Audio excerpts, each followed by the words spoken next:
Hello, welcome to the Sutliffian Report. Today we have a lot going on. Uh, we're going to be talking about Shariah, and again, we're in, I'd say, part 2 of the funeral book, and I'm hoping if we're somehow able to rush through this. uh, I don't think it's easy to rush through. We may end up having to do another partial day of this. This is I would think it would be a tough topic and a serious topic when we're talking about death. But the topic is fraught with problems, and some of them are sadly humorous. Just like they glorify death, and yet they don't seem to understand what that means. So we're going to be going through this, and it should be something that stands out. I'm going to ask that you share this out because I was doing things at the last moment. So please share this out to your Facebook, to your Twitter accounts, wherever, because that's one of the things I didn't do because I was rushing out to get things done. I'll end up doing that later, but if you guys could just share this out in any way you could, I'd really appreciate that. Hit that like button. And Larry did ask this important question, and I'll do that before I get into the devotions. It says, I'm out of the social loop. What's the latest on Hatun? Has anyone heard from her? Is she okay? I haven't heard anything. And because I ask Usama every once in a while, and nothing. And Darcy, I don't know who you've heard from, but Darcy said she heard. I don't know more than that's pretty much what I've heard, Darcy, so I haven't heard any more. Right. That's the only update I had from months ago. Yeah, that's the only. I'm still not sure. Oh, Usama told you. Okay. All right, that's good. I'm just concerned because I haven't heard, and I just haven't asked again, so I'll check. So that must mean if Usama told you, that must mean he's actually talked to her, because last time I asked, she hadn't really talked to him. So all right, that's a good thing. Thank you, God. I've actually been worried about that. I know my church group is actually praying for her, that she'll be able to get through whatever she's going through. It's a tough thing to go through life and fight it, and that's the reality of the world we face. Sometimes you have to face it and be ready to fight. Well, as I start this, I always start with a reading from God's Word, and today we're starting in 2 Kings 4:8-17, and I'm reading again 2 Kings 4:8-17. And it fell on the day that Elisha passed to Shunem. There was a great woman, and she constrained him to eat bread. And so it was, as often as he passed by, he turned in there to eat bread. And she said unto her husband, Behold now, I perceive that this is a holy man of God, which passes by us continually. Let's make a little chamber, and I pray you on the wall, and let us set for him there a bed, and a table, and a stool, and a candlestick. And it shall be when he comes to us that he shall turn in there. And it fell on a day that he came there, and he turned into the chamber, and he lay there. And he said to Gehazi, his servant, Call this Shunammite. And when he had called her, she stood before him, and he said, And tell me, you've been careful with all this care. What's to be done for you? Would you be spoken for to the king or to the captain of the host? And she answered, I dwell among my own people. And he said, Well, what should we do for her? And Gehazi, his servant, answered, She has no child, and her husband's old. And he said, Call her. And when he called her, she stood in the door, and he said, About this season, according to this time of life, you shall embrace a son. And she said, Nay, my lord, you man of God, don't lie to your handmaid. And the woman conceived and bare a son at the season that Elisha had said unto her, according to the time of life. This should sound kind of familiar to people. When you think about the story of Elizabeth, and you think about the story of Abraham and Sarah, you sit there like, okay, you hear those stories, and it kind of sound familiar. But again, each time it's God acting. So this is what I wrote on this. This passage is more about the Shunammite woman than about Elisha. She's so humble in life that may be why her name is never mentioned. She seems to do what she believes is right. She observes Elisha, the prophet of the living God, regularly passing through. She must have done some research to learn how far his travels were before getting the idea to have a place built for him. There's a special element here in her request to build a place just for him. She creates a place that is not only just for him, it allows him the solitude he may need to commune with God. It's a place of little or no distractions, and none can enter. A lot of thought appears to have gone into this little place made for him. When Elisha sees all that's done for him and enjoys a night's sleep, he recognizes something should be done for such a thoughtful person. He inquires of what should be done for her. His first thoughts is she must want something. And you think about us as individuals. That's what we would be thinking. This woman said she had no need and placed nothing before him. She gave him a gift, expecting nothing in return. Elisha dug a little deeper. He learned she had no child, and then calls her in prophecy she will have a child. And that comes to pass. She conceives and bears a child. What a joy this woman could claim for doing something she just saw as something that she should do. You know, I think about scriptures like this, and it's exciting. I mean, you get a gift. You think about this. You get a gift, or you give a gift, and you generally, when you give a gift, you don't expect anything in return. When you get a gift, you feel like you need to give something back. Well, sometimes the hard part is you have to recognize that person really doesn't want anything in return. And that's sometimes very humbling. And you don't know how to take that. And I think that you just have to recognize that one of the ways God works is he does say, guess what? I told them to give to you. You have to be willing to accept. And it's a tough lesson to learn. Now, we have quite the hope here in dream, I should say, in trying to finish this up today. And if this gets too small, people let me know.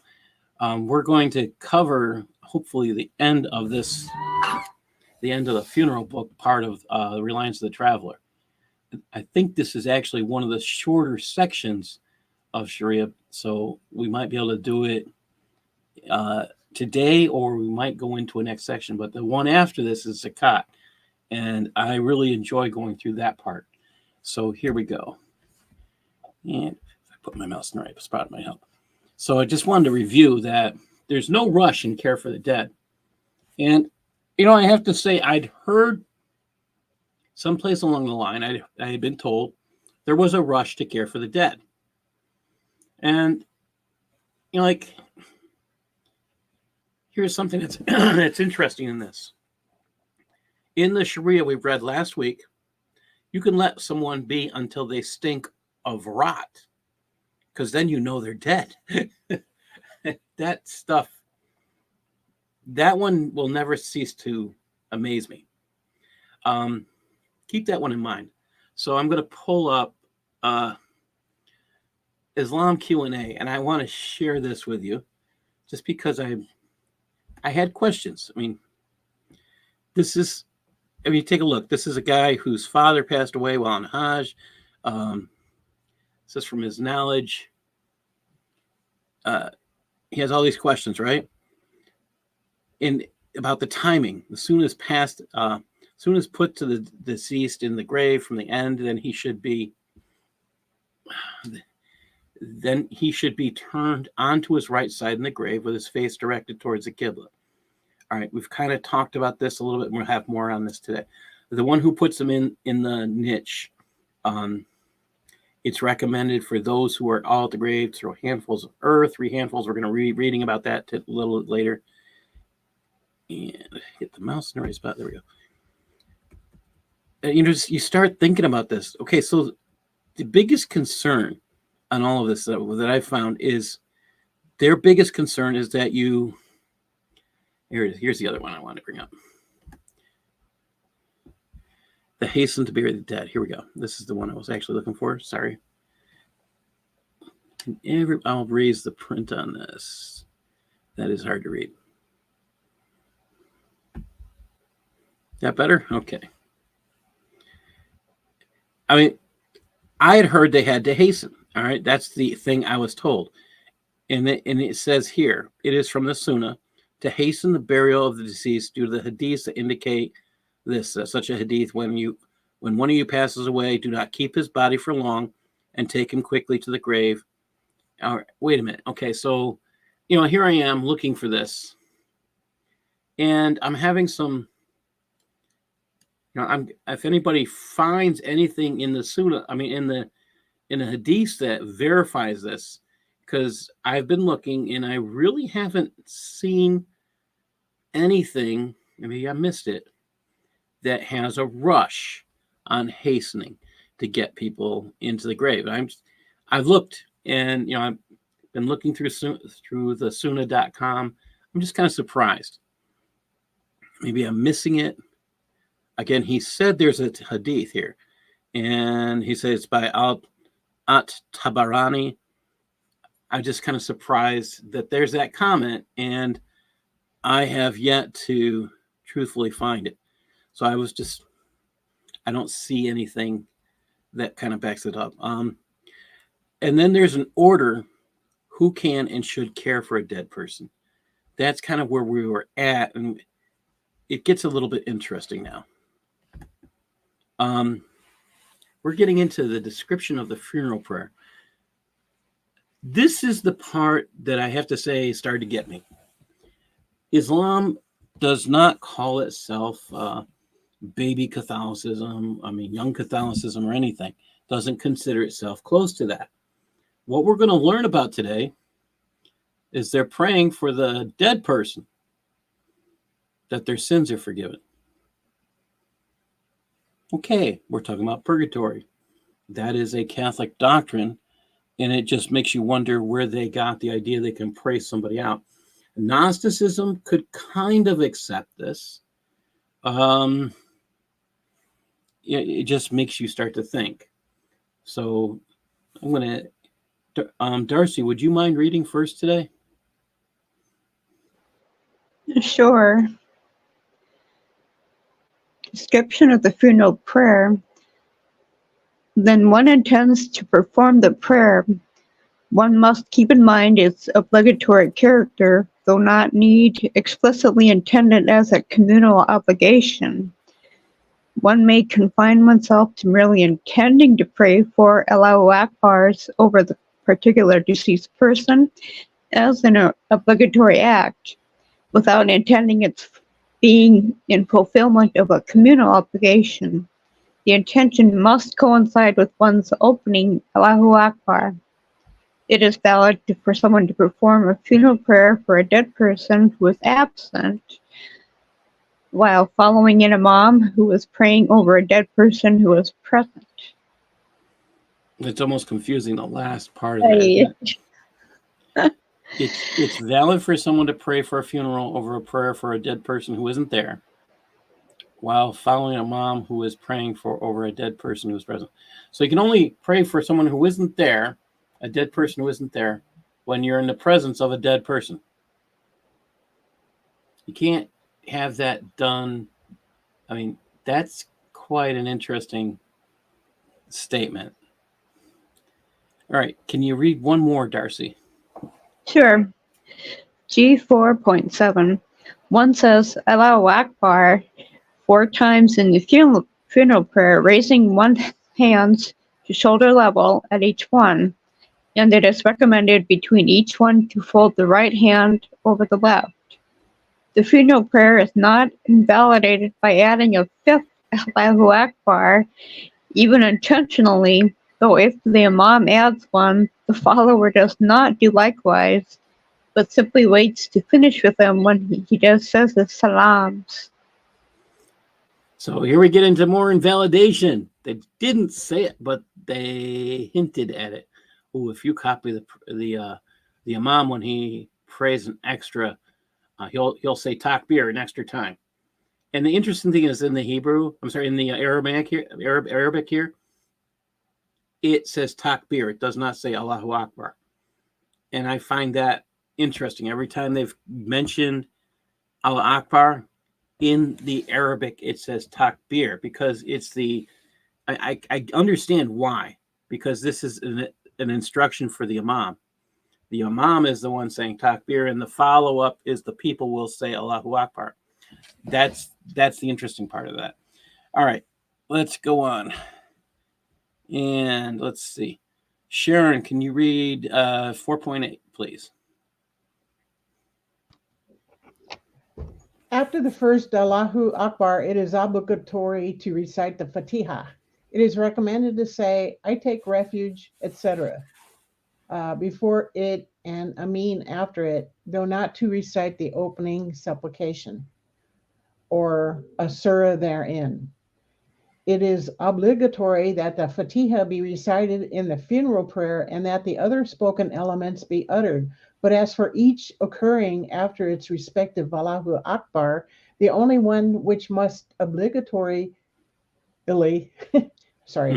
be in its place is the blessings on the Prophet, which must come after the second Allahu Akbar. So this one I think I caught. So hold on a second. Let me see if I can pull this up. As I got too many things going. I was doing things at the last minute. Never do things at the last minute. I should know better. But this one, I think I have this one down here. This was just kind of surprising. 84.8, I think it is. Yeah. So I'm going to read what it says in the Arabic. I just didn't post it in. So in the Arabic, it says, he should recite Al-Fatiha, obligatory, after the first one. And it's recommended to seek refuge and safety without. Don't understand the previous purpose in saying that.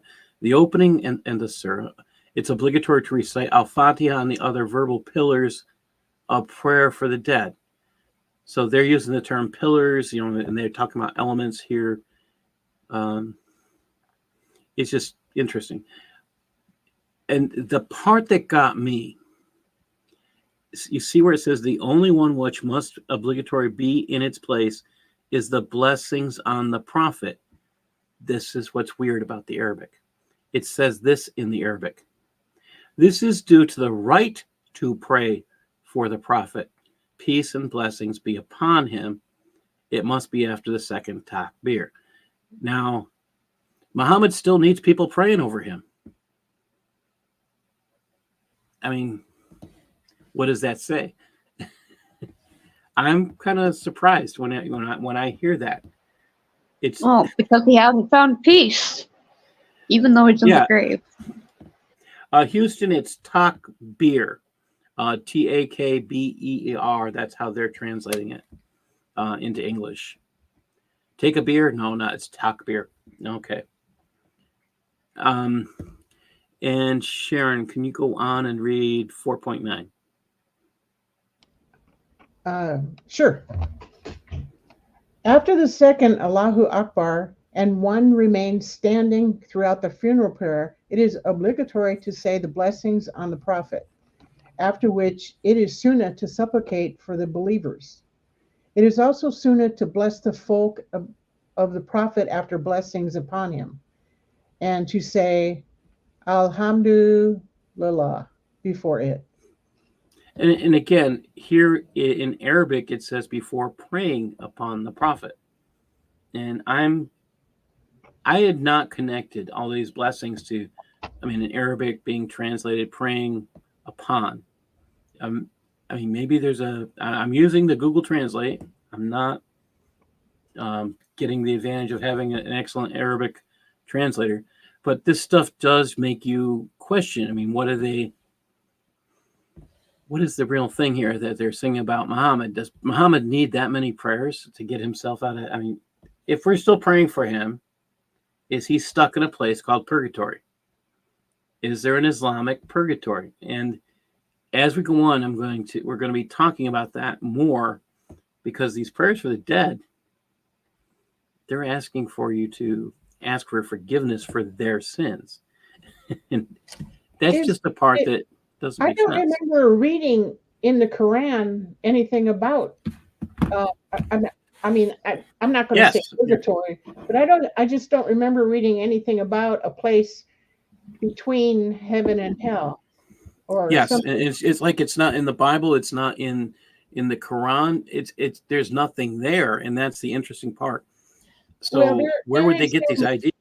It's just drawn out of an 11th century teaching is where purgatory comes from. There's Yes. some things in the Bible about it, but I don't want to get into that here. Yeah. Yeah. But it's very, I think it's kind of shocking that I didn't expect this, that we'd be talking about purgatory. We're talking about Islam, but they're the ones who put it into the funeral prayers. And I didn't expect that. All right. Let's see. Who's next up here? Dr. Kufar, would you like to read G 4.10? G, where am I at? Okay. Let me make it here for you. Okay. After the third Allahu Akbar, one supplicates for the deceased. The recommended supplication is, O Allah, this is your slave, the son of your slave. He has left the zephyr of this world and his spaciousness, in which were the things and the people he loved, for the darkness of the grave and that which he will meet. He testified that there is no God but you alone, without a partner, and that Muhammad is your slave and messenger. You know him better than we, O Allah.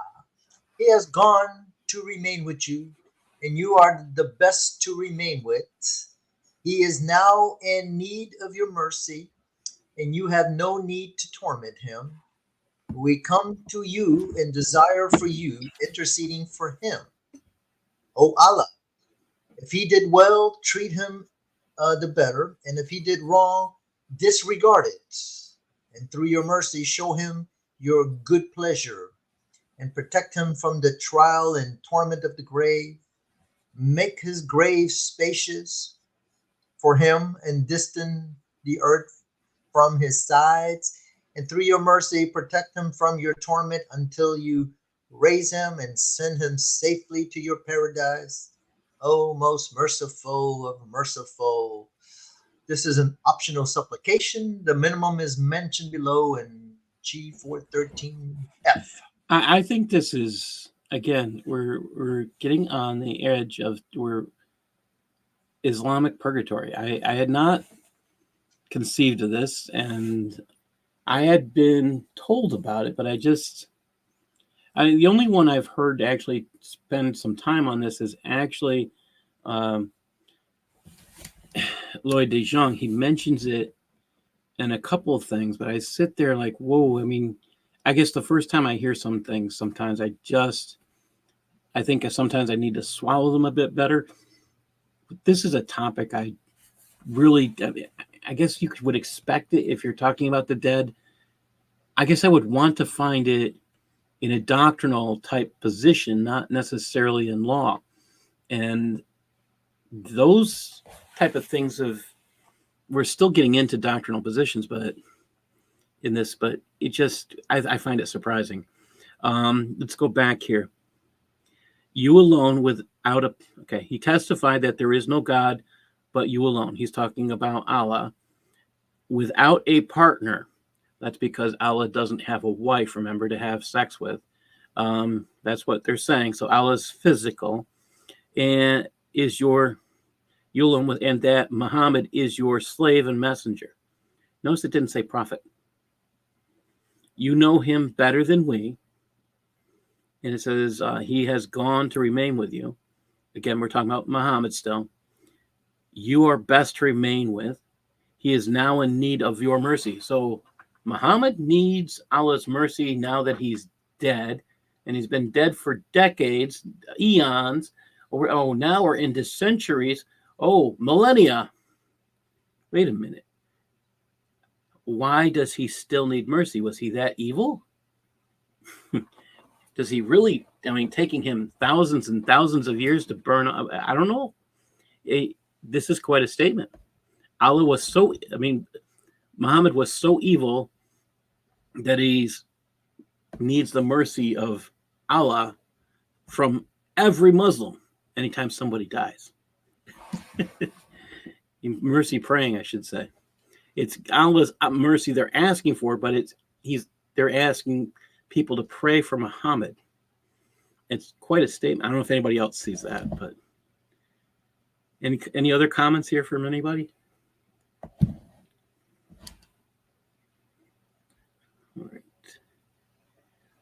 All right. Seems conflicting to have torment in the grave prior to being raised up. I would think purgatory is after being raised up from the grave. Well, they usually say you're in the garden or in the you're either in a garden or you are in hell, and that's the garden is their concept of heaven. They don't necessarily talk about the grave is what we've been seeing here. It's one or the other. Their concept of paradise is a garden. So that's hadith related to torment in the grave caused by. I like this one. Heard there's a hadith related to torment in the grave caused by urination issues. Yes, read that one. It's been a while since I've seen that. So again, the torment. All right, let's keep going. G 4.11, and I think we're up to Eric. Would you please read, Eric? Yep. It is commendable to say before above, O Allah, forgive those of us who are alive and those who are dead, those present and those absent, those who are young and those who are old, those who are male and those who are female. O Allah, let those of us you give life by Islam, and let those of us you take back die in a state of faith. If it is the funeral of a child, one may add to this, O Allah, send him ahead to smooth the way for his parents and make him a reason for reward, a treasure, admonition, reflection, and intercessor. Make the scales of their good deeds heavy through him and fill their hearts with their patience. This is kind of, again, we have a child doing intercession for a parent.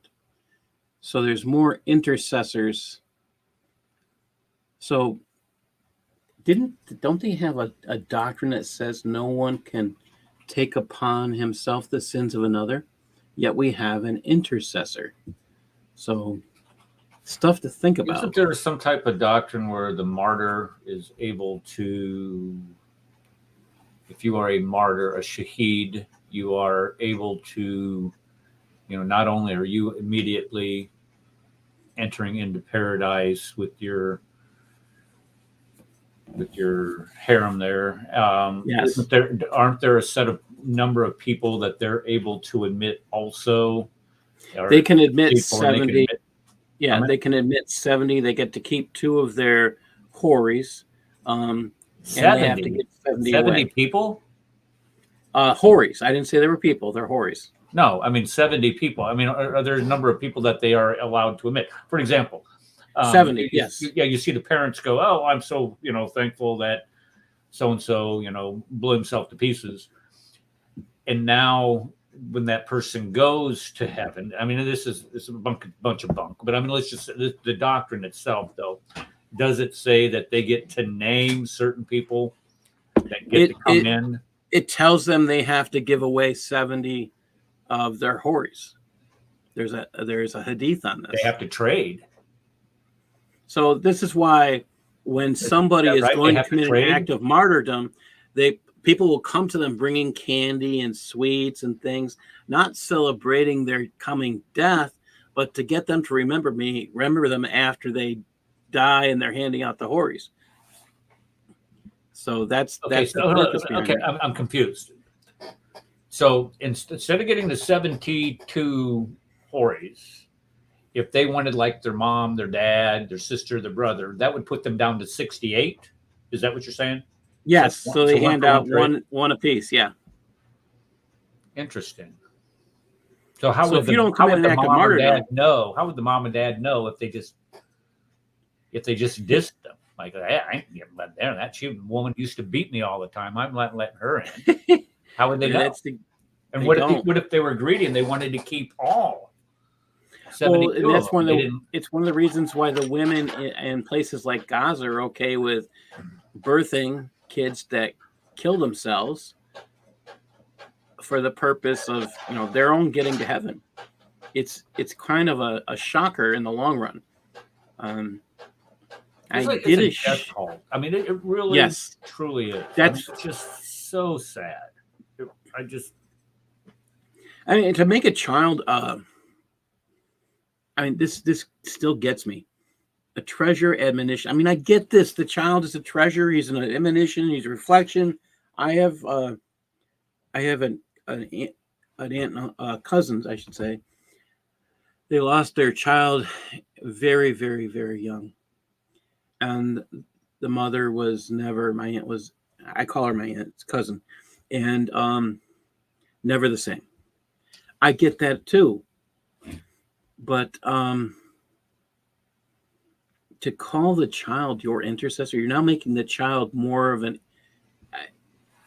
That just doesn't line up to my understanding of who God is. A tool. Your child is nothing but a tool for your salvation. Yes, that's what they're looking at. A human being that you were supposed to be intimate with, a human being that you were supposed to love unconditionally, is nothing more than a tool for your salvation. Yes, that's sad. And it's sad, and it's kind of sick as well.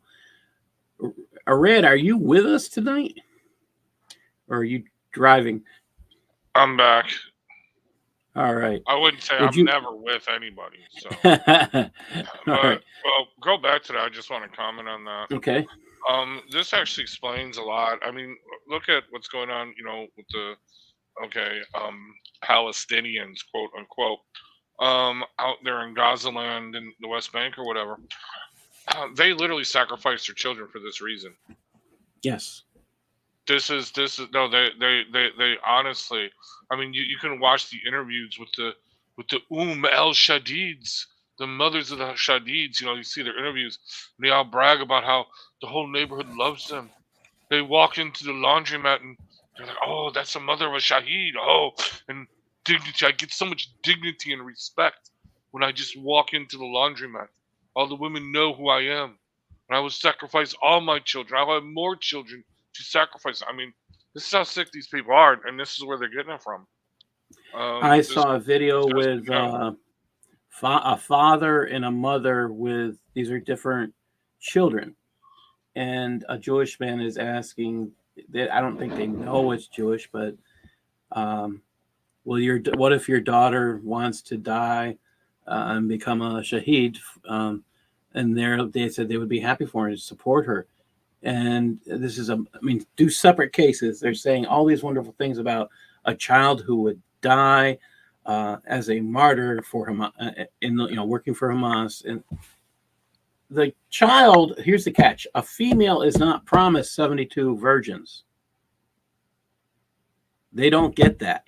They have never been told that. They're just told a shaheed gets that. But if it's a female, she's not promised anything. The guy is promised it. So, yeah. And, this is where I think Usama's right. We have to get Muslims to read. Like, we're going through this really slowly. And what Kufar and I went through dissecting the Quran, we kind of raced through it. But at the same time, the fact that we did it, I'll be honest, I considered reading the Quran penance type work, and I'm not into that. It was hard. It kind of felt like you feel like we lost brain cells doing that? Because I'll be honest, there's times like, did we get anything about what did we learn anything from what we just read? And it's hard. I look at this like, whoa, what's going on? But yeah. It just makes you think. Now, let me get into this next piece here. This next one here is G4.12. Red, if you could read that for us. Sure. After the fourth, Allah Akbar. So they're reciting Allah Akbars at a funeral, I take it? Well, they're saying, the Imam is saying takbir. That's usually what it says in Arabic. Okay. And I don't know why they're saying it. They're putting the Allahu Akbar there instead of takbir. I think the purpose is that they think the English speakers know more what Allahu Akbar means more than takbir. Okay, all right. So basically after the response to the takbir. Okay.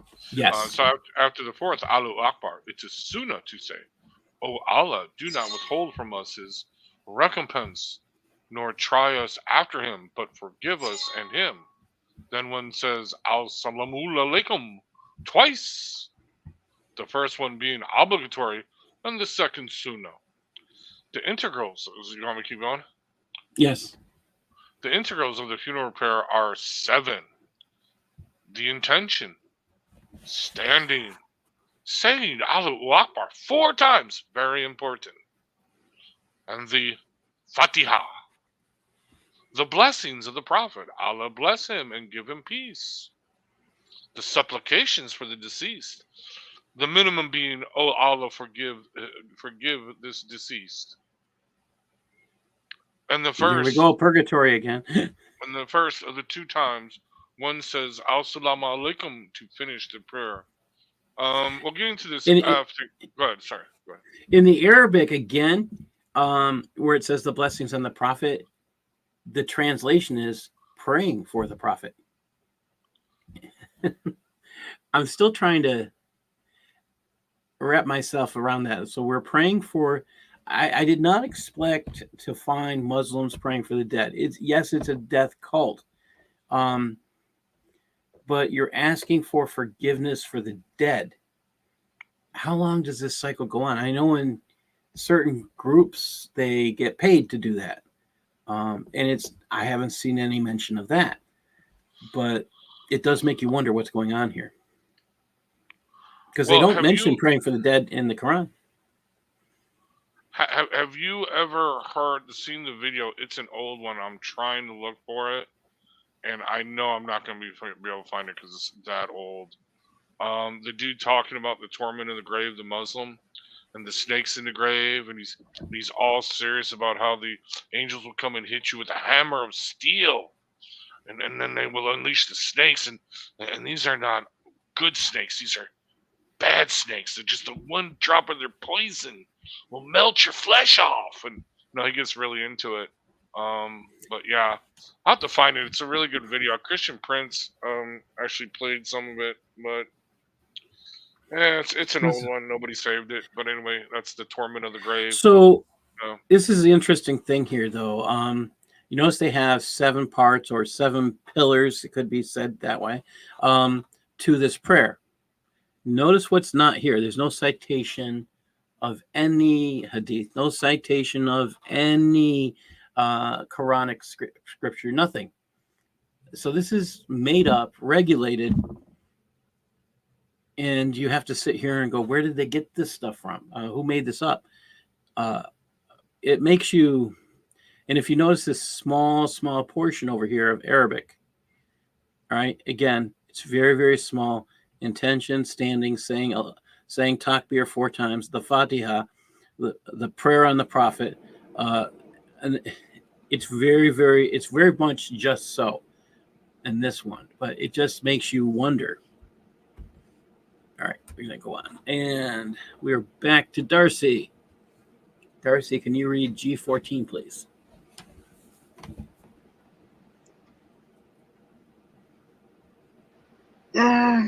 Okay.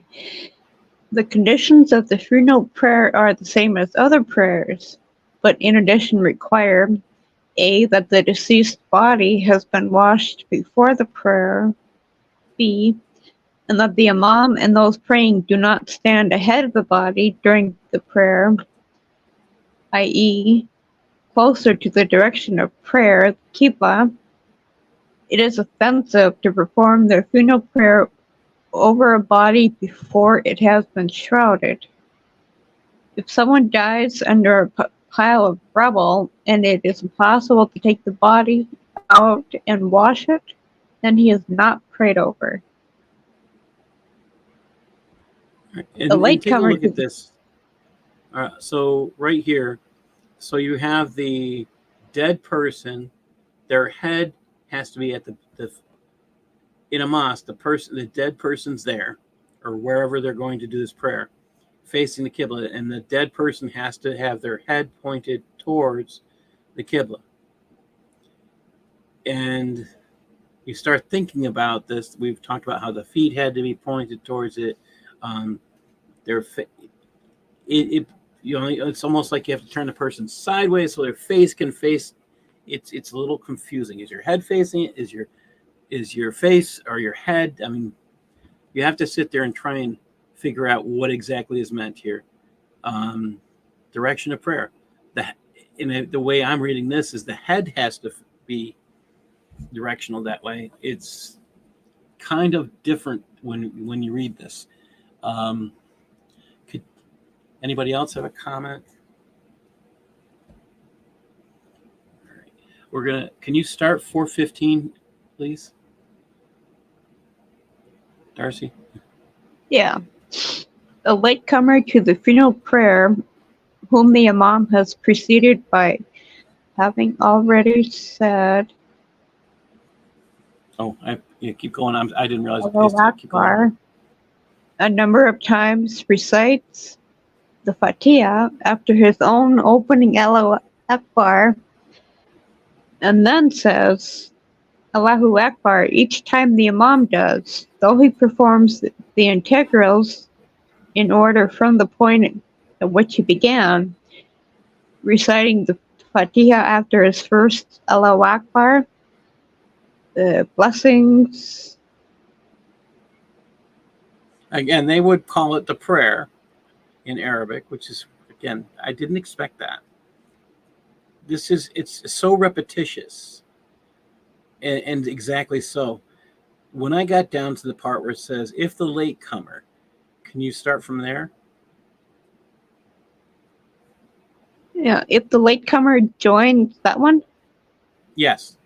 Yeah, okay. If the latecomer joins the group with his opening Allahu Akbar, and the Imam immediately says the second Allahu Akbar before the latecomer has had a chance to recite the Fatiha, then the latecomer omits the Fatiha and says Allahu Akbar with the Imam. Here, the latecomer has performed the first two Allahu Akbars, both the second one, which he performed with them, and the first one, which lacked the Fatiha, and he is no longer obliged to recite the Fatiha.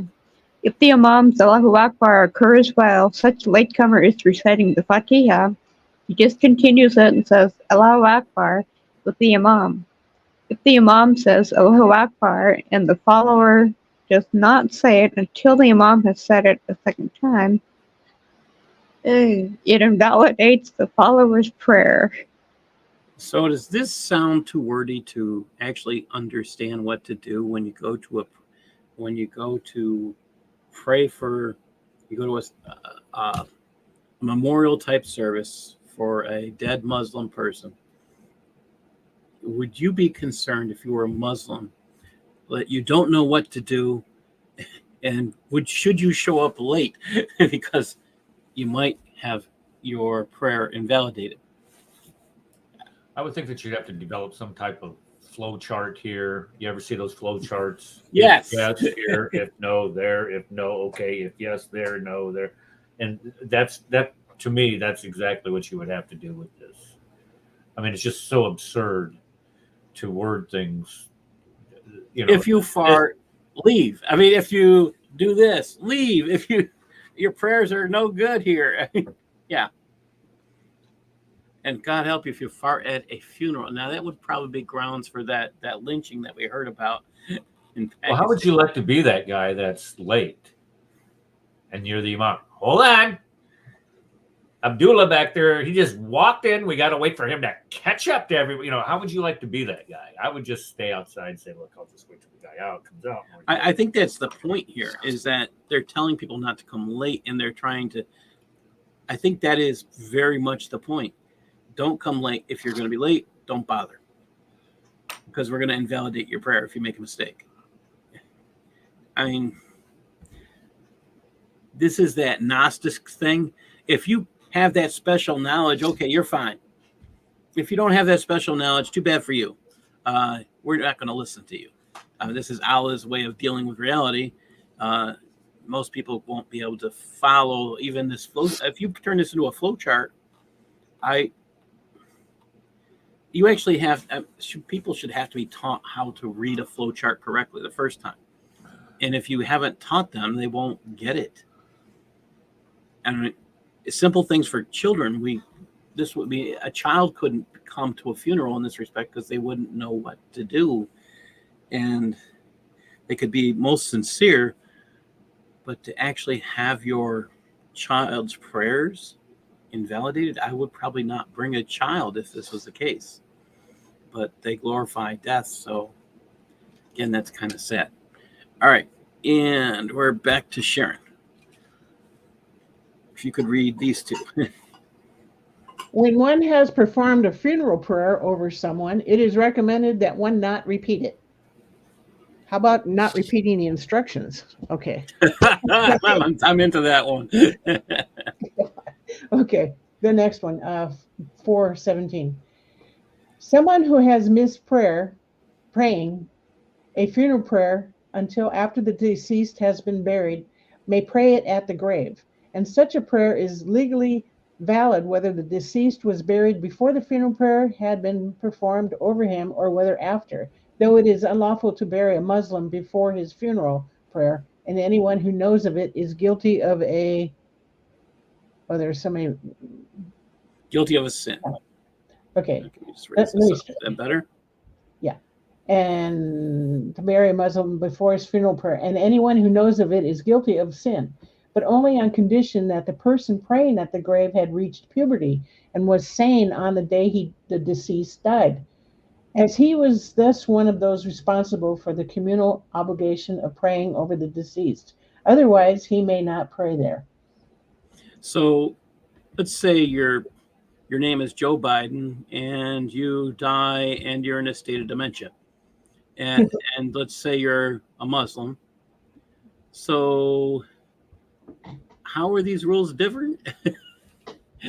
We don't care if we bury you first. We'll pray over you after you're in the ground. I mean, I might have an Irish funeral and have a beer or two. I'm sorry. Well, no, yeah, the Muslims are not supposed to have alcohol on this earth, but they have tons of it in the afterlife if you make it to heaven. You have a whole river of alcohol flowing down the road, down the river. Like, oh, that's one of the things I will never grasp, how it's okay for the afterlife, but not okay here. I would think that would not be kosher type thing. But it would not be halal is what I should say. All right, we're rushing down. Eric, you're next. 4.8, please. 1.8. Praying over the dead who are not present. It is permissible to perform the funeral prayer for an absent person whose body is out of town. Even if not far. Even if the body is not in the direction of prayer, which the person praying faces. But such a prayer does not lift the communal obligation from the people of the town where the deceased dies. It is not permissible to perform the funeral prayer over someone who is absent from the place of prayer when the body is in the same town, though this is permissible if it is at the edge of a large city and it is a problem to reach. So hold on a second. We can't pray for this guy if he's in the same town or city. We have to go to the other place he's at. But if we live in a larger place, we can pray over the dead person. Isn't that what that's saying? But it doesn't provide, like everything else, it leaves much of the details out for qualifying what is the city, what is the distance, what all that is, We're probably back to, what did we say? It was like 48 miles, or if you travel about 50 miles a day, you can't. It's probably about that. Oh, wait, they're saying city, so it's not 50 miles. Yeah, you're right. They haven't defined it at all. Travel. Yep. And so that would be up to some self-appointed imam who's going to interpret the law according to the way they feel about it. And then you're going to have some other imam say, no, that's not the way it's supposed to be. It's the way I'm interpreting it. And then you're going to have a church split. And the next thing you know, you're going to have a bunch of fatwas issued against each other, and they're all going to be dead because nobody knows what the definition of a city is. That sounds about right. All right, Eric, can you do 4.19 as well? Yes. If a part of a body of a person whose death has been verified is found, then it is obligatory. This is got to... Okay, let me start over. If a part of the body of a person whose death has been verified is found, then it is obligatory to wash, shroud, and pray over it, even if the part is a fingernail. Or, I'm sorry, or hair. Every little part has to be prayed over. This So is really these are problematic. the guys that with blow these suicide themselves bombers. up. I mean, So my how good- many prayers do we have going on for the dead person who blows themselves up? Let me get this eyelash off the third floor balcony here and pray over it. As there's no difference between a little and a lot, provided that the part was separated from him after death. And provided, oh, okay. Well, there you go. There's the qualifier right there. Separated for him or her after death. Provided the rest of him has not been prayed over, or it has, then it is not obligatory to pray over the part. Okay, so if it's during death, you don't have to recover all the parts and pray over all the parts. And if you find a piece of him over here, like a thumb, we found a thumb one morning, then you don't have to pray over it, but you have to turn it over to the... Yeah. And don't forget to shroud it. Well, I don't know what they did with it, but Yeah. Yeah. This stuff just, I don't know. I just, it's the details they put in here and in some of the nonsensical stuff that goes with it. You pray for, I mean, this is like the God of exception. We keep calling Allah the God of exceptions. Do this, but if he's got to have these exceptions all the time. Pray for every part, but if it was separated after his death, so somebody chopped him up after he was dead. Wait a minute. If he blew up, that caused his death. I'm kind of confused in that one. Well, that's what I'm trying to figure out, especially in the day of suicide bombers. Yes. What do you do with, of course, they're going to, be blown every which way. Or let's take, what's his face? Suleiman, the Iraqi general guy that they blew up. Yes, the Iranian general. Yeah. Iranian. There you go. I'm sorry. The Iranian guy, part of his body was laying out on the flipping tarmac of the airport. He hit him, 100 yards downrange. What do you do with that? Are you going to pray over that and have a whole separate funeral if you find it later? Or what do you do with that? And this is written, people, think about this. This is written long before DNA.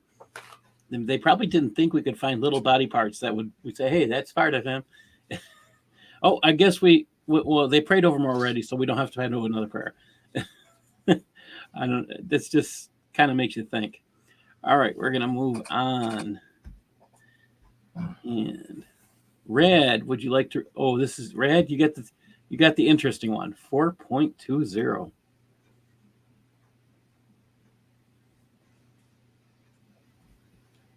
Are you with us, Red? Oh, I guess he's dropped off. I'll read it for him. Let's see, G4020, right? G420. Okay, it's unlawful to wash the body of a martyr, even if in a state of major ritual impurity, or the like, or perform the funeral prayer over him. A martyr must mean someone who died in battle with non-Muslims from fighting them, as opposed to someone who died otherwise, such as a person killed out of oppression when not in battle, or who died from fighting non-polytheists, such as Muslim transgressors. It is recommended that war gear be removed from the body, such as a breastplate and the like, and it is best to bury the martyr in the rest of his blood-stained clothes, since it is the effect of worship, though the responsible family member may nevertheless remove the garments and shroud the body before burial. Yeehaw. So let's get this straight. The guy who is going to earn 70 people their pass into heaven, their concept of heaven, he's going to give 70 houris away. His body is not treated with as much respect as the person who's going to get a free pass.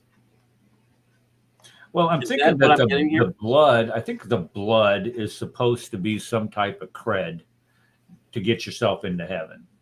Yes. Show up into heaven and say, hey, look at all the blood I shed for this, this death cult we're in.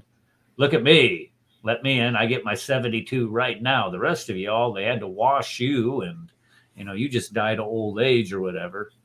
But it almost is the humor here is that it's almost saying, well, if you had to wash, you're not good enough. That's that Gnosticism again. Oh, special knowledge. I'm a martyr. I get special privileges. You're not a martyr. You don't get special privileges. And how do we tell? One of us is washed. One of us isn't. Right. Wow. Can you imagine? I mean, this kind of threw me when I first read it. Like, wait a minute. And Dr. Lloyd DeJong had this highlighted, and I just sat there like, whoa, okay. I would not have expected that. Less care for a martyr after death than the regular person. That says something. All right. Dr. Kufar. Oh, bummer. I thought he was going to be with us. All right. I'm hoping he comes back.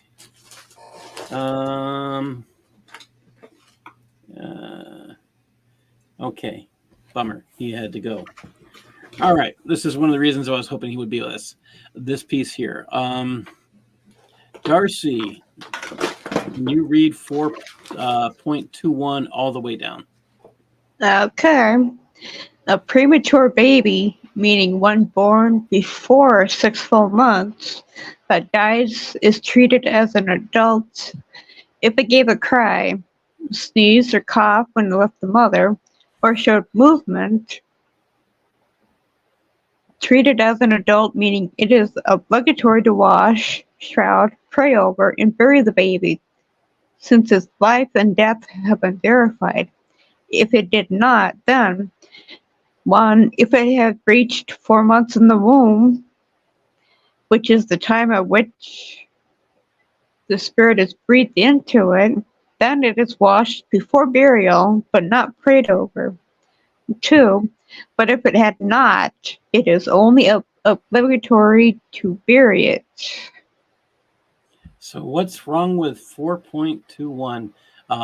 That's the first red underlined section. What's wrong? What does it tell us that Islam doesn't know?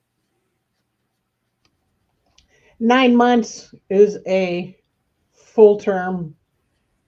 I'm not sure what is considered premature.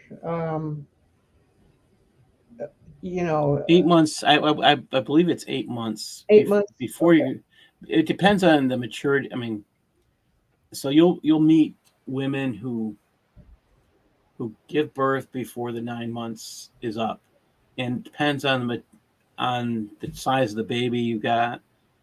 My friend's one of their little ones was born, and the baby fit in the palm of my hand. It was probably one of the most shocking things that they let me. I was too scared to hold it, but they wanted to let me hold the baby, and I'm just like, I'm too scared to hold a little one that would fit in the palm of my hand. I was scared. I was, what, 24, 25, and just thinking that's awful small. I'd be scared to be responsible for anything. But that baby was about 7 months, I think. Yeah.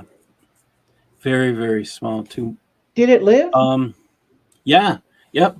She's married, has kids of her own. Oh, wow. That's great. Yeah, but anyway, the problem here in this number 1, the time at which the spirit is breathed into it. So That's it was 120 not days. human before that. Yes. So they do not consider, so you can have abortion up to 120 days. And that's what it's saying. You're right. They're saying there's no humanity in the person. There's no life in the baby. They don't believe that life begins at conception. They believe life begins when you reach 120 days. That's why they can have you come from a blood clot as part of their embryology. Because embryology is a dead blood cell. I'm sorry, a blood clot is a dead blood cell. So it's one of the things that's always baffled me. I thought Dr. Kufar would be here to have some fun, but this is the part that gets me. How can you, so easily, and even in death, they diss the babies. I get number 2 where they say if you should still bury the child. Yes. But this is an allowance for abortion before even abortion is mentioned of. That's the thing. And 120 days. You think about how developed a child is at 120 days. We're talking what? 90 days, that's 3 months. 120 days, that's 4 months. All right. And at 121 days, now 121 days, it's okay. The child's okay. 120, maybe not. Maybe. Which day does Allah decide to breathe into the mother's? Yeah. Hey, can I ask you a question?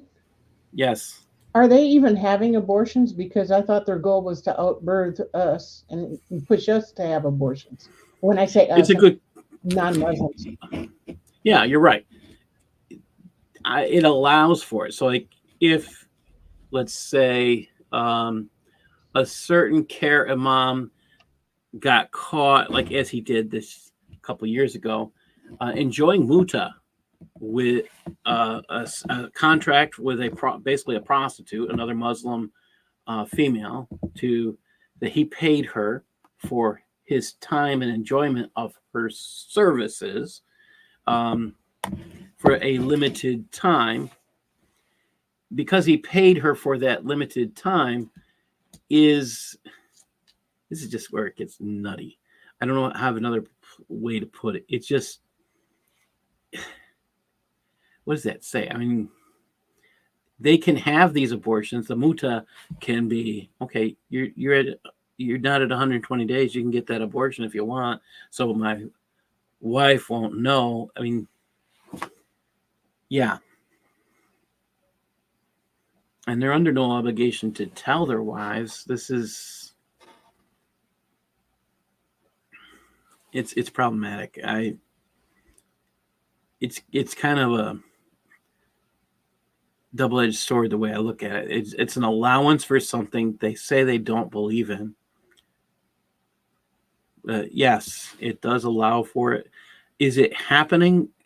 I think it's happening on a scale we're not familiar with or know of.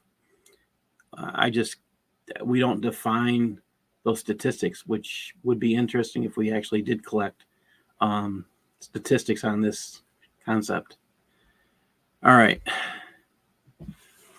And let's see. You just read, right, Sharon? So who just read? I think it was Darcy did. Yeah. So Darcy. Sharon, can you read 422 and 423? Yeah. 422. The burial should take place immediately after the funeral prayer and not be delayed to wait for anyone besides the responsible family member, provided he is reasonably nearby. If not, it is not to be feared that the condition of the body will change. Though if this is feared, then the family member is not awaited. Should I just go Keep on? going. Yeah, just keep going. 423. It is best that the bier The buyer be carried by its poles, sometimes by 4 men one pole on the shoulder of each, the poles being parallel with the bier and supporting it, two ends forward and two ends aft, and sometimes by five, the fifth man between the two forward poles.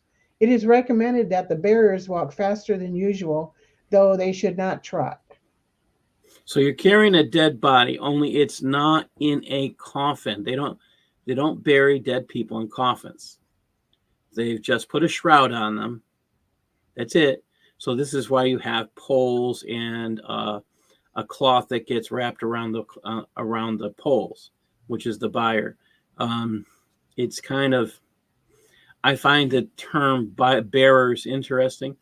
I think it's stolen from us, from Christians and Jews, how we would treat this. I think that's a terminology stolen. But that part makes sense. The part above here, F4.22, if you notice, it says if this is fear, talking about the body condition changing. So if the body's going to rot, again, they're not putting it in a coffin. So they're worried about the stench.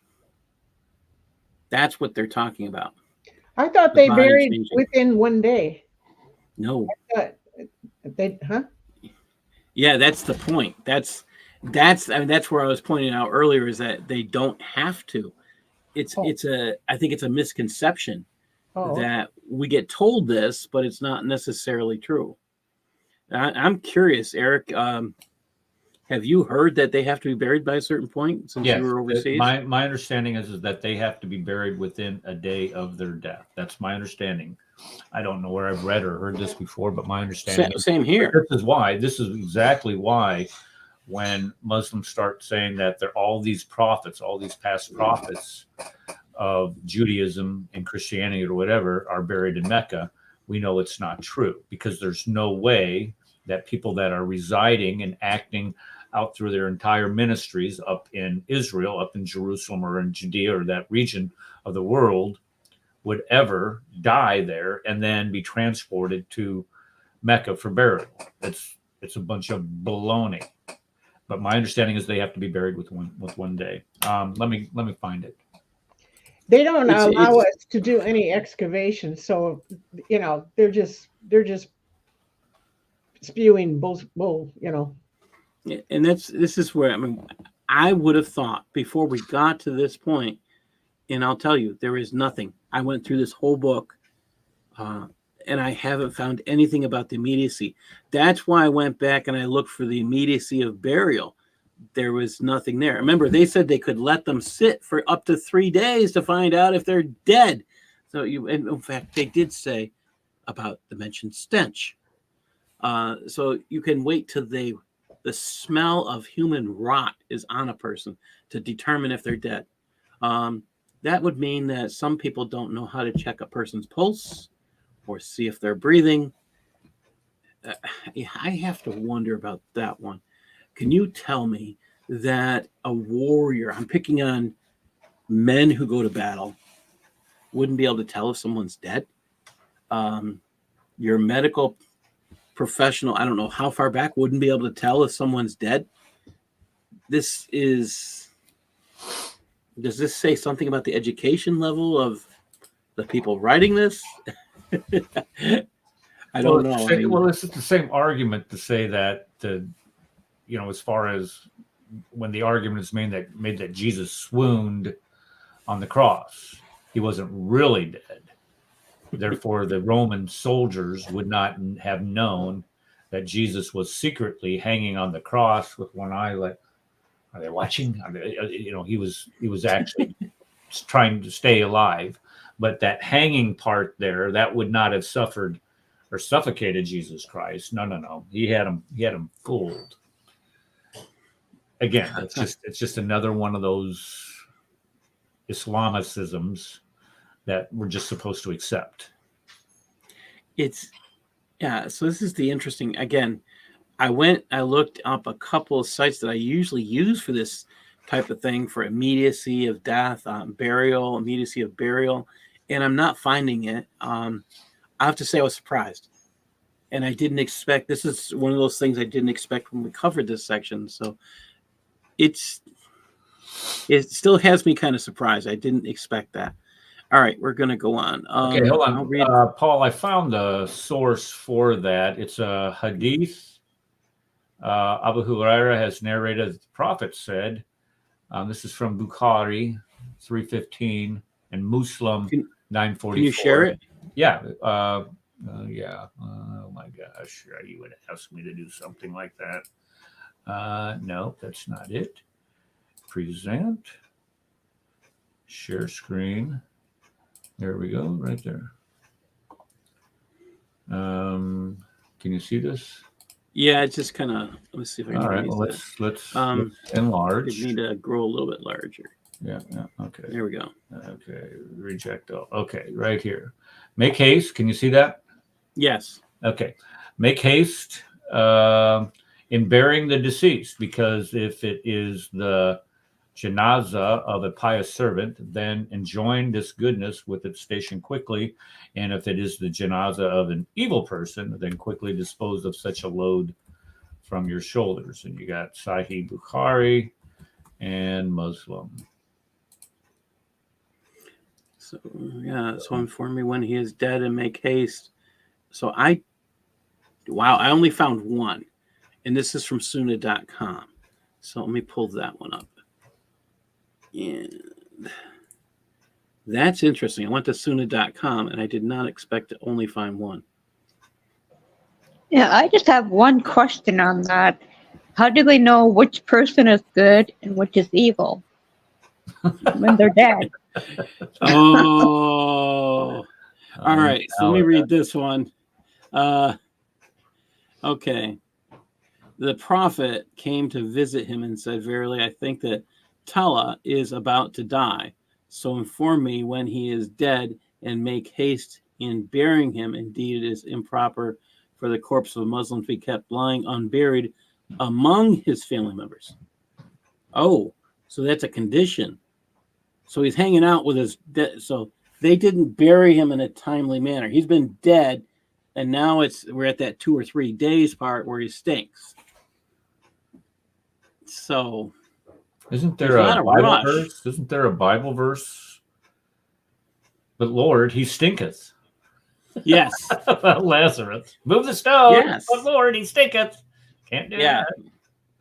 So I think this is telling people to keep, not to keep dead bodies amongst them. But I don't think there's a rush. And I'm at Sunnah.com. I put make haste in burying. All right. That's what yours said, right? Get rid of in. Let's see what happens. Make haste burying. It's still the only one that's coming up.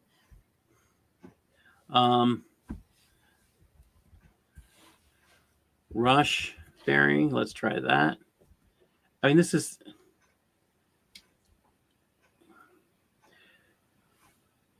shrouding him, burying him. I was kind of surprised because this is the one place I thought I might find yet. Well, type in Bukhari. Here, I'll put both of these in the. Okay, what's the number? I'll put them in chat, private chat. There, I put them in private chat. 1315. Let's see. So we'll find out. 1315.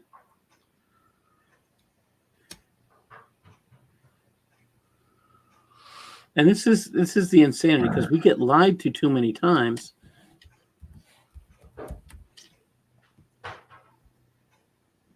There we go.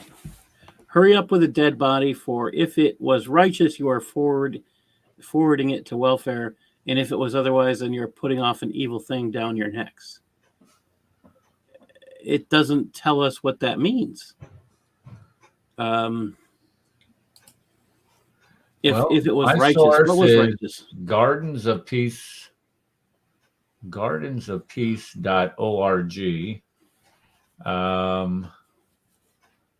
And it says religious importance of burying dead. And it's got this, I'm assuming this is an Arabic site or a Muslim site, but that might be assuming too much. Hold on. Because let me see here. This is Muslim cemeteries. Okay, so this is a Muslim cemetery site, and it was citing that hadith, those two hadiths. What was the other one? The other one was Sahih Muslim 944. I'll go to. Okay, here we go. Muslim 944. Make haste at a funeral. If the dead person was good, it is a good state to which you are sending him on. But if he was otherwise, it is an evil of which you are ridding yourselves. Make haste at a funeral. So you're at the funeral, you're making haste. Haste. It's not saying what you're making haste about. Maybe putting the guy in the ground. Okay, let's get this done with. It doesn't say that there's a need to get somebody in the ground quickly. 943. One day in the course of his sermon, Allah's messenger made mention of a person among his companions who had died and been wrapped in a shroud not long enough to cover his whole body and was buried during the night. Apostle of Allah reprimanded the audience that a person was buried during the night in a state the funeral prayer could not be offered. When it became a dire necessity for a man. Apostle of Allah also said, when any of you shrouds your brother, he should shroud him well. Again, so this statement that they have to be buried quickly doesn't follow Shariah, which is a total mind number. I mean, that's kind of, again, doing this research, I think this is one of the things that's actually important. So if you are a mortician and you're being hurried, oh, we got to rush and get this body in the ground, ask them for their scriptures to say they got to do that, because even their Sharia has no push on this, which is honestly, I was surprised. I didn't expect that. I don't think any of us did.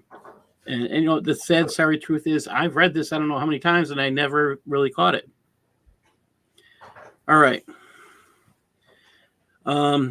G424, it's recommended for men to follow the bier to the place of burial close enough to behind it to be considered part of the funeral procession. Okay, so you have to be hang out and be part of the procession. It's offensive to follow it with fire or incense burners, which are likewise offensive at the burial. Let's see, it's dark.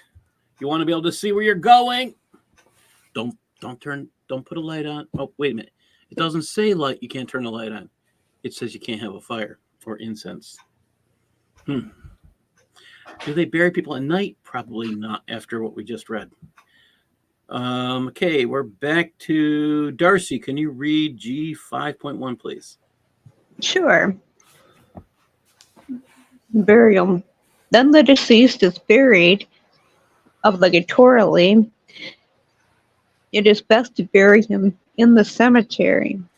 It is unlawful to bury someone where another person has been buried unless the previous body is completely disintegrated, such that nothing of it remains, neither flesh nor bone. It is unlawful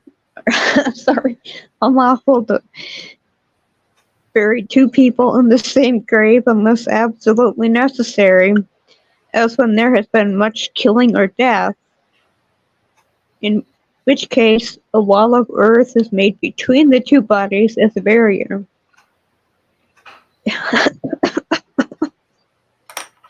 So, question here. I want to ask everybody a question. If someone has disintegrated so there's no flesh nor bone, how do you know that they were buried in the same place?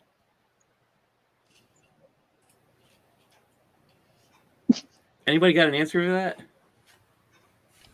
Not me. Oh, me, it doesn't exist. Maybe the marker's in the wrong spot.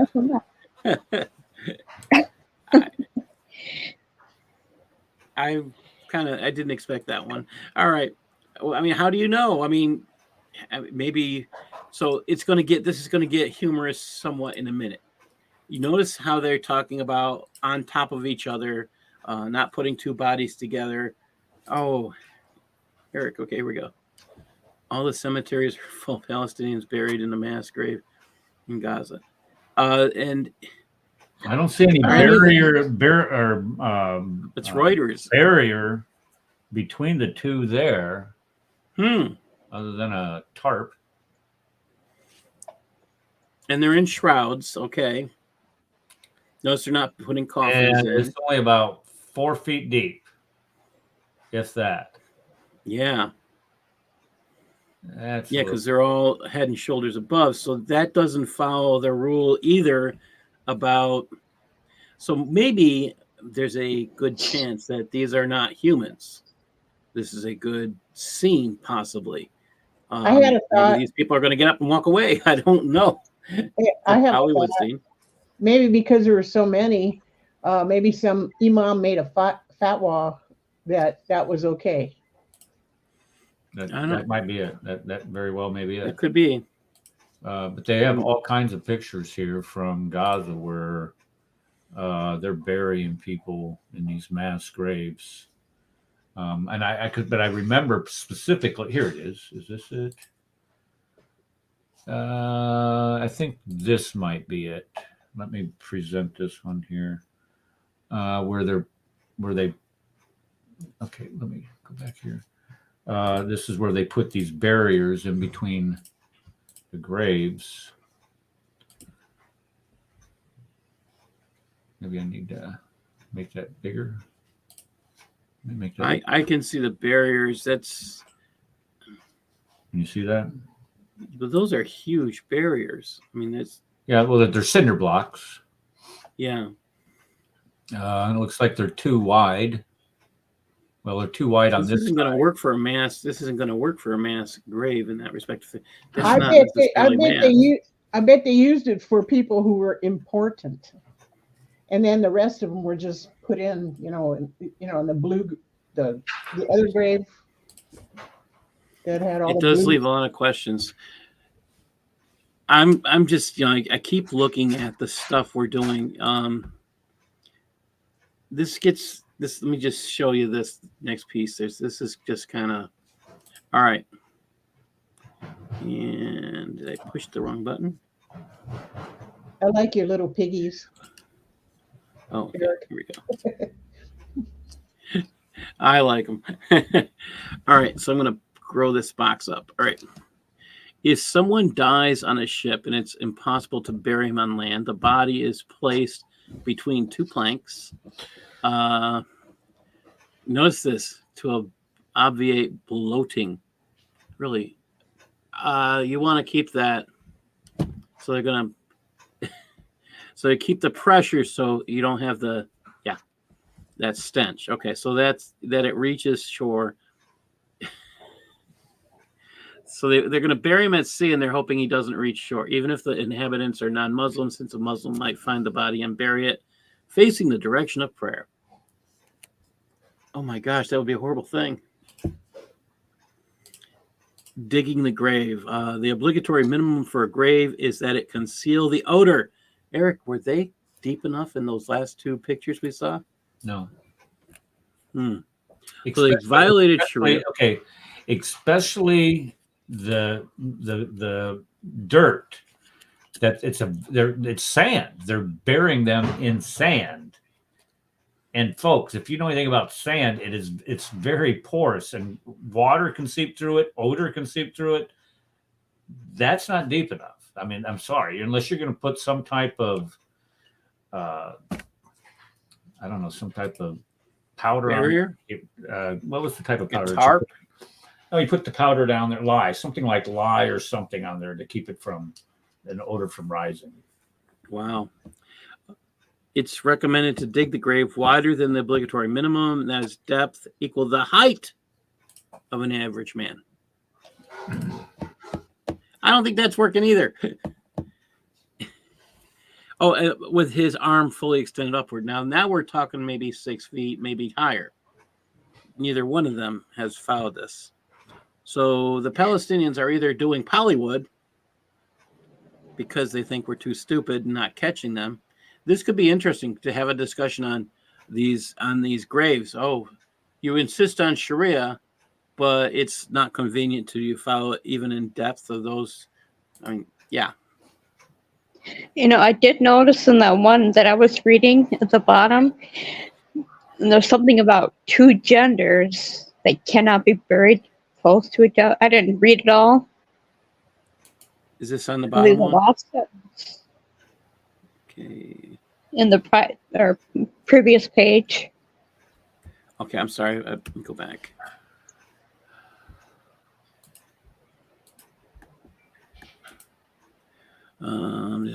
Back previous. Okay. It's also unlawful to bury two people in the same grave unless absolutely necessary, as when there has been much killing or death, in which case a wall of earth made between the two bodies as a barrier. If the bodies differ in gender, this is even more imperative, especially when two people of the same gender are not related. So they're worried about their death. Well, one dead person touching another dead person, and they're different sexes. Wow. Again, you have sin continuing after death. So you can commit sinful acts when you're dead by touching hands with the dead person next to you. It just sounds worse than it is. Oh my God. I'm going to have to go shove my head in the snowbank after this. All right, so this is their idea of a grave. So even the stuff that Eric showed us, it's interesting. I put this in. I'm going to skip the reading for this section, but again, this comes from Reliance the Traveler. They're defining this as how burial should be done. And again, you're not burying people.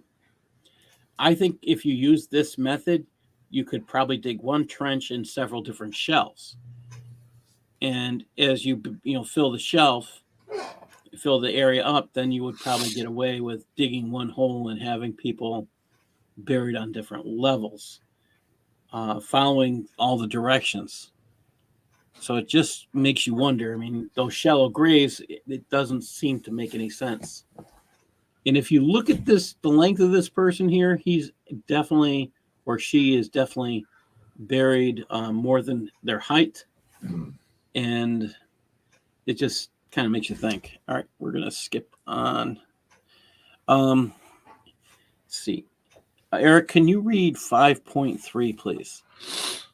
5.3. It says men should bury the dead even if the deceased is female, in which case the best suited is the husband, if able, and then for either sex, those listed in the funeral prayer preference order of G4.3, except that when the two are on the same level, such as two sons or brothers, the most learned in sacred law is preferred to the oldest, unlike the order for prayer.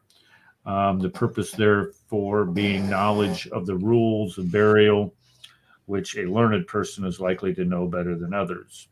It is recommended that the number of men burying the deceased be an odd number. I don't know what their infatuation is with odd numbers, because you keep hearing this odd number thing, and you hear it. We heard it in prayers. We heard it in now the amount of people that are involved in the burying process.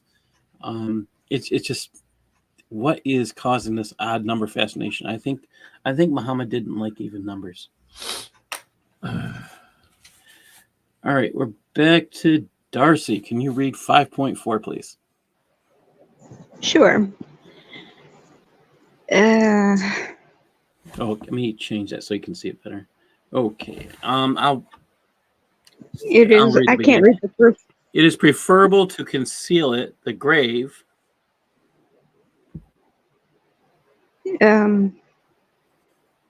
All I can see is placing the body in it.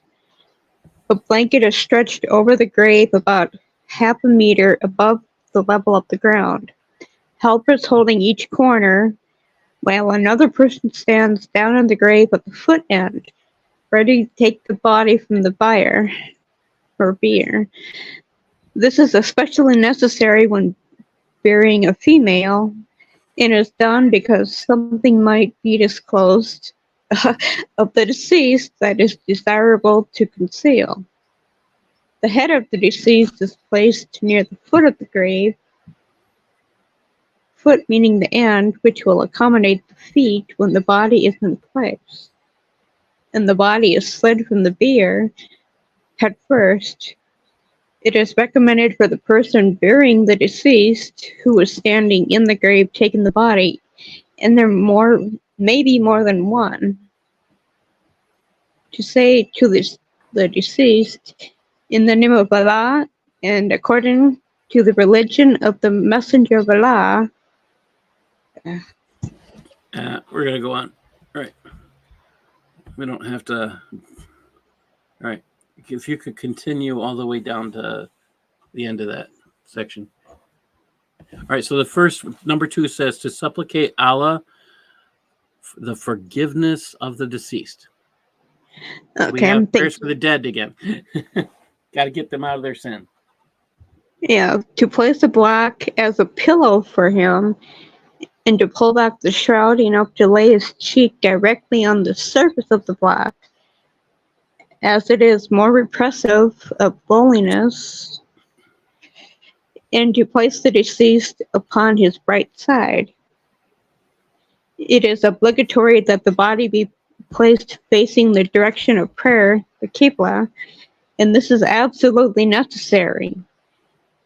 If buried facing the other way or lying on his back, he is disinterred and reburied facing the direction of prayer.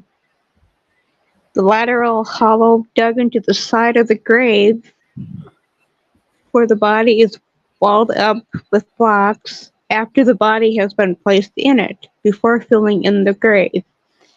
It is sunnah to use 9 blocks. And this is just, they use rocks for pillows. They consider using a pillow a waste of money. That just kind of surprised me. A lot of care for the dead, but yeah. Let's see. Sharon, can you read 5.6, please? Yeah. The person at the graveside sprinkles 3 scoops of earth using 2 hands into the grave. It is sooner to say with the first, of it we create you all, with the second, to it we shall make you all return, and with the third, and from it we shall bring you forth again. Quran 20:55. Then the grave is filled in using shovels, after which one stays for a moment. 1, to instruct the deceased. The answers he will need to know when the Munkar and Nakir question him in the grave as to his Lord, religion, and prophet. 2, to supplicate for him, such as to say, O Allah, make him steadfast. O Allah, teach him his plea. 3, and to ask forgiveness for him. So what did it say for Quran 20, verse 55? What were the words?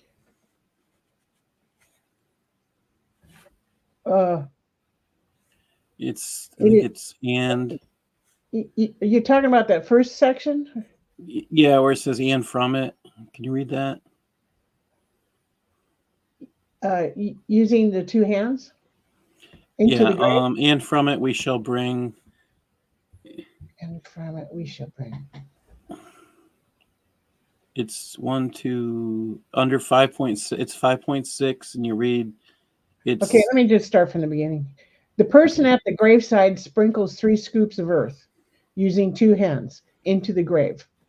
It is sooner to say the first, of it we created you all. With the second, to it we shall make you all return. And with the third, and from it we shall bring you forth again. Is that what you wanted? Yeah. So what it actually, in Usama's translation, it says, from it we created you, and in it we will return you, and from it we will bring you forth another time. I'm just kind of, it's very rare I find citations in this that are close to accurate, which is, yeah, it's kind of I just had to look at that. It's kind of close. Sometimes I wonder, yeah. And they don't seem to understand the concept of supplication very well, as we've seen. So it just makes you wonder what's going on. All right. Eric, I know this is this too small? What? Is this too small for you? What? 5'7"? Oh, I got five- I got my own Okay. Reliance of the Okay. Traveler. Okay, if you could read 5.7, just read the whole thing. 5.7, the finished grave. One should raise the grave's surface up to one span, about 23 centimeters above the ground, so that it can be known, visited, and respected, except in countries at war with the Muslims, where it is not raised, but rather concealed so as not to be meddled with. And to make it top flat is better than mounding it. No earth should be added when leveling it to what is excavated from it. It is recommended to sprinkle water over the grave and to put pebbles on it. It is offensive to whiten the grave with plaster. Number 2, to build a cupola or house over it. 3, to put a kulak or perfume on the grave, as it is of no benefit and wastes money, or rose water. Number 4. Wait, Eric, are they saying that if the body stinks and you can smell it, don't perfume the site? That's what it's saying, evidently. It's a waste of money. Wow. Take the step. Well, that means they didn't follow Shariah to begin with, right? Well, how would that be? Well, you were supposed to bury it so you couldn't smell. Well, it's going to eventually smell. I mean, it's eventually going to seep up through the ground. But if it's lower than 6 feet, right? If it's 6 feet will do it. It'll keep it from doing that. But in that but if sand, it's you're- not going to work, right? Right. If you're only like 4 feet there in that sand, no, you're going to smell that stuff for months. Yeah. Let's see here. Number 4, to place an inscription on it, whether it is the name of the deceased or something other, on a board at the head of the grave or on something else, unless the deceased is a friend of Allah, which is defined, or a religious So you scholar. can do this. You can do this, but you're not supposed to, but you can't. Right. Yeah, more or less. Yeah. Or a religious scholar, in which case his name is written so that he may be visited and honored. It is not being offensive. And then number 5, to put a pillow or mattress under the deceased. It's offensive. Yeah, offensive. Those things that are offensive. Okay, I but think wait. there's more. If you cannot build a house or cupola over it, so why is there a house or something over Muhammad? Now Yes. quit making Yeah. sense. That's not That's a right. good Don't expose that hypocrisy. Doing that here. Yes, there is I would say, mausoleum for Muhammad. Yes, the prophet gets his. Well, he's not really a prophet; he's a messenger, according to the Quran. But yes, I mean, you've got to ask all these questions. It's important. Now, my question: did Muhammad get a pillow? Does he have a mattress, or is he sitting there in a sack? And is he under? I mean, there's a lot of good questions here. Was he actually buried more than 6 feet underground? Yeah. I wish somebody would go in there and excavate that. I would just love to know what was in it. Well, the question is he really there? Yeah. And if so, can we verify that was? I mean, I don't know if we could actually verify if it was him. I mean, there could be characteristics we could look for. I mean, very large man and maybe short man. Well, according to some White of the guy. pictures, he had big feet, and then yes, he'd probably be bones by now. If that. Yeah. The deterioration, I don't know, because if it's Medina, is it? Yeah, there's a lot of questions. All right, let me get back to this. Is the last section, and I think I need to go back one, but yeah. Let me get this to go back.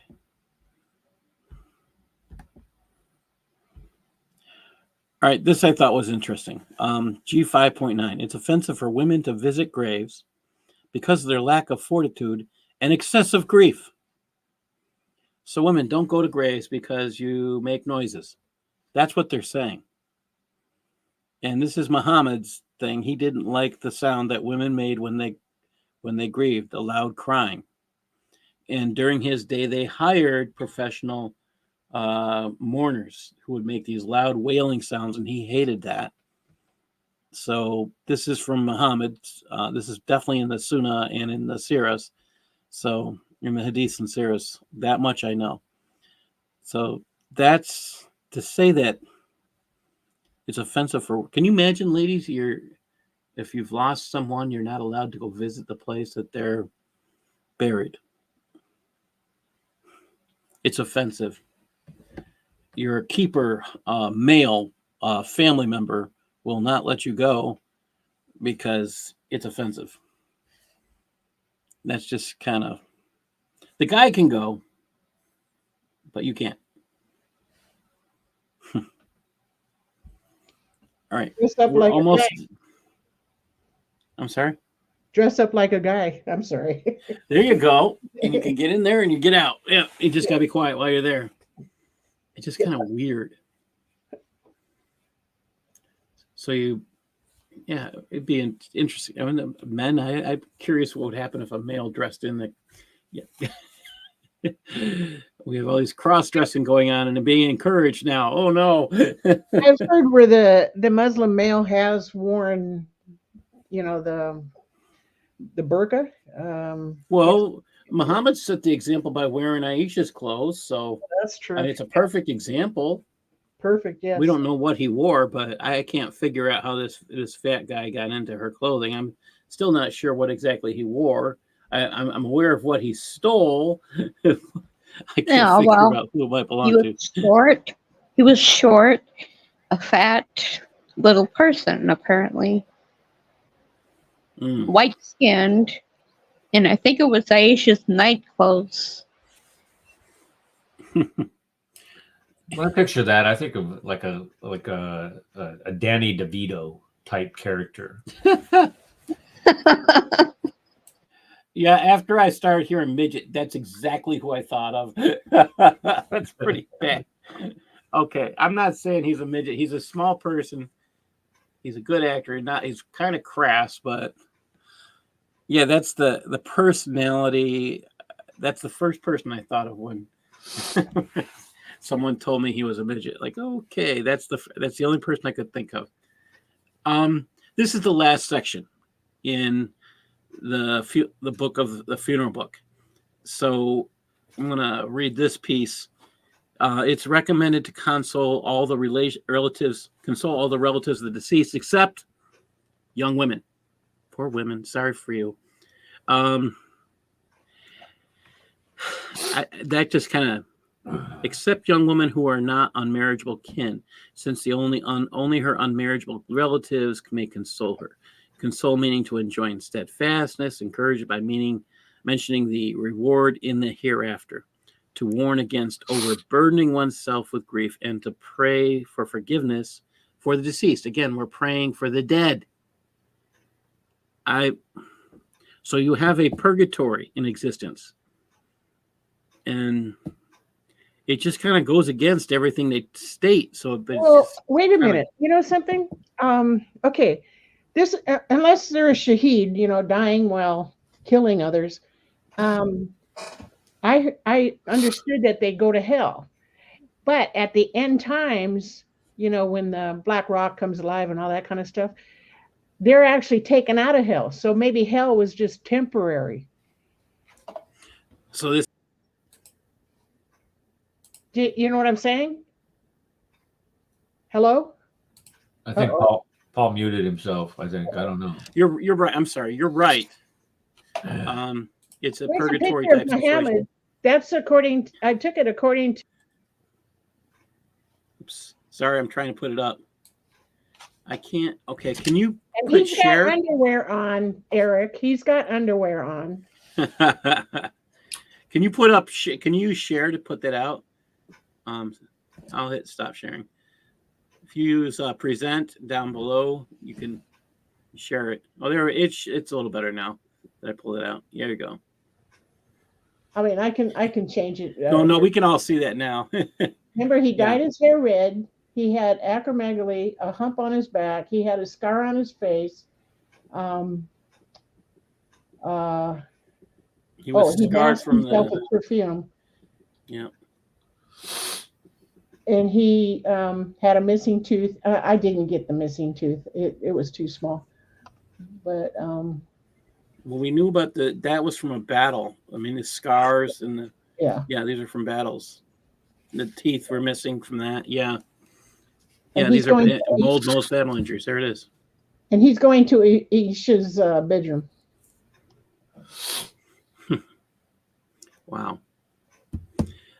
The red henna, yeah. So was he buried? If he existed, if he's real, there's a lot of questions. Still, I mean, who comes up with these laws? Who comes up with all this stuff about how to pray? Because it's not any place in the Sunnah. It's not any place in the Sharia, any place but in the Sharia. People come up and tell you how to pray. That's how you learn to pray. But again, if it's not in their scriptures, any place, not even a guideline of how to pray is any place in their scriptures, it's in their law. I have a problem with that. All right, let's get back to this, and I'm hoping to finish this soon because, to be honest, I am tired of talking about death. All right, we're almost done. Thank you, God. All right, it's offensive to sit for. That is for the extended family of the deceased to be seated and gather in one place for the people to come and console them, because it's an innovation that the prophet did not do, nor those after him. It's offensive for either men or women. If one is absent and then arrives after a period, one should one should console or be consoled. It's recommended to say to a Muslim who has lost a Muslim relative. Pay attention, guys. See if you see anything odd here. It's recommended to say to a Muslim who has lost a Muslim relative, may Allah greaten your reward, perfect your consolation, and forgive your deceased. To a Muslim who has lost a non-Muslim relative, may Allah greaten your reward and perfect your consolation. So who's getting blessed here? Not the person who's dead. That's for sure. That's not the non-Muslim. Yeah. Right. Yeah. The only one that gets blessed here is Muslim. And to a non-Muslim who has lost a Muslim relative, may Allah perfect your consolation and forgive. You're not getting any protection. And he's not going to forgive your deceased. But we're going to say it anyways. Allah doesn't like the people who don't like him. So it's kind of, and again, these are recommended things. So you can appear to be nice. Yeah, so you can get more rewards for every relative that dies. I mean, what? Yes. Yep. This is kind of nutty. Goes on, it's permissible to weep before someone dies, but better not to afterwards. That's a tough one. It's unlawful to eulogize. This is interesting. It's unlawful to eulogize the dead, lament in a loud and raised voice. This is what Muhammad was against. The eulogize part surprised me. Slap one's cheeks, rend one's garments, or dishevel one's hair. You know what the reasoning is? Because it might cost money. It's recommended for distant relatives and neighbors to prepare enough food for the deceased. This will make sense. Close family relatives to suffice them for a day or night and to urge them to eat. Makes a lot of sense. For the deceased family to prepare food and gather people over it is an unpraiseworthy innovation. Wait a minute. Didn't they just say it's recommended for distant relatives and neighbors to prepare food? But you don't gather together to eat that food. You just give that food to that person. Leave them alone. That's a sad, hard thing. I think at that point, I mean, death is hard for people in different ways, but it's especially hard after people are left alone. I know that's when it hit my dad hard after mom died. All right, we are done with this. Now, I do have some good news. And I was just sharing it earlier. Let me see if I can show it. And I have a new book coming out. And this is the new book cover. Can everybody see that? It's a new devotional. Hebrews, a devotional on the supremacy of Christ. So that should be coming out pretty soon. And I have another one called 1 Corinthians, Paul's letter to the wayward saints of Corinth. So that should be, hoping they'll come out in the next month or two. Trying something new and how I publish these. So if this works better, maybe I'll be changing how I've been publishing for a while. I'm kind of getting excited about that. I am so happy we are done with covering the Book of the Dead. Yet we are talking about a death cult, and I think that Eric is right. This is definitely a death cult. I didn't expect to get into a topic of, that this is just. But to talk about purgatory, I didn't expect to get into that. I expect we can constantly get into Gnosticism. Kind of have to expect that. All throughout, anytime we're talking about Islam, we're talking about a Gnostic faith. Secret knowledge gets you secret things. Privileged knowledge gets you privileged things. I actually heard that one of the people on my Facebook list, or somebody in a group, said that purgatory did exist, but then now it doesn't. So I just, Say what? that again. What was that again, Darcy? Purgatory did exist, but now it Somebody saying that purgatory did exist, but then now it doesn't. I kind of get that. So the concept of Abraham's bosom is the closest thing I can think of that would be equated to that concept, where Abraham's bosom was emptied, and that's where you had the dead walking around in the time of Christ. And that is the closest thing I can think of to an actual concept of purgatory. Only they were waiting for Christ to come. That's the only concept I can think of like that. I don't know if you're aware of anything else, Eric. I've researched it, and a lot of the writing, or a lot of the ideas for purgatory they namely come from St. Thomas Aquinas, or they were perfected by St. Thomas Aquinas.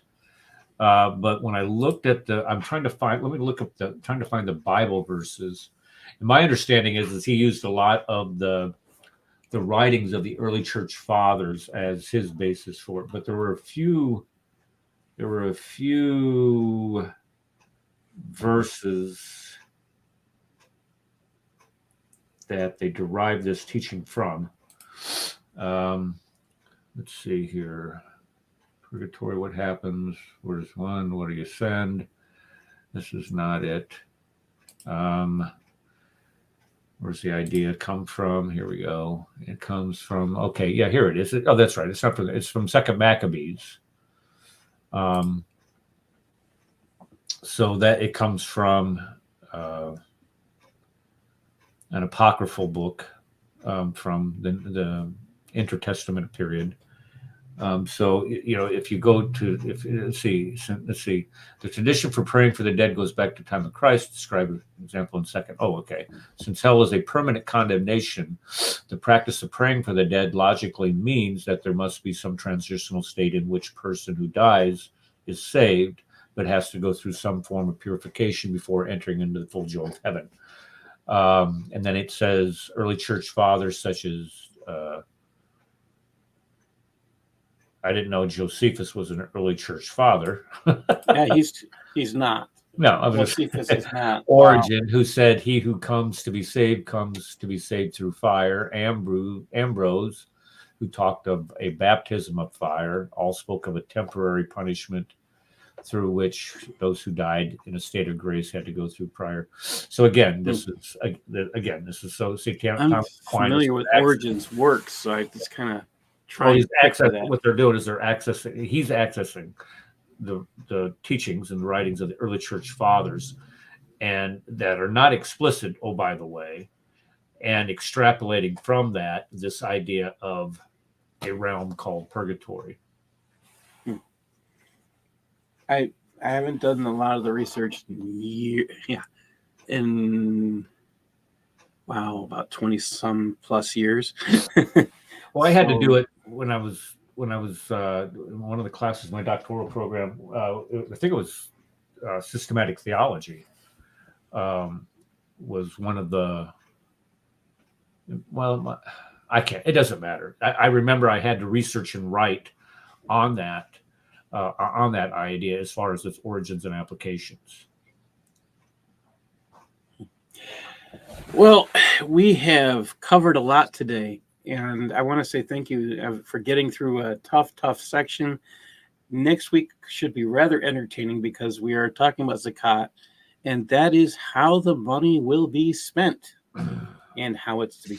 Anything you can think about this collection. Now, is zakat and how it's used? If you haven't heard this stuff, it will shock you. You can think about all the current uses of that you'll hear about for Muslims, how they're collecting money and the purposes that they're using it for. I am talking about financing jihad. I am talking about things you're not allowed to use. When Muslims hear of an organization like let's say a student organization, they say, "Oh, we're a zakat organization," and it's a student organization or it's a school. Guess what? You can't use that for that. So they're trying to tell people they're a jihadi organization so they can receive money. So you have to pay attention. This is one of the things you can discover when you look at ISNA's past magazines, and their current sites that you look at where they say there's zakat organizations. By the way, CARE doesn't qualify unless they are Hamas in America. So keep thinking about those. Thank you, everybody. God bless. I really appreciate your help. Thank you. Thank you, Paul. Any last words? Oh, God. This has been I'm so glad to get this part done because to me it was dreary. God bless everybody. Thank you. All right. Have a great night. God bless. God bless. Good night.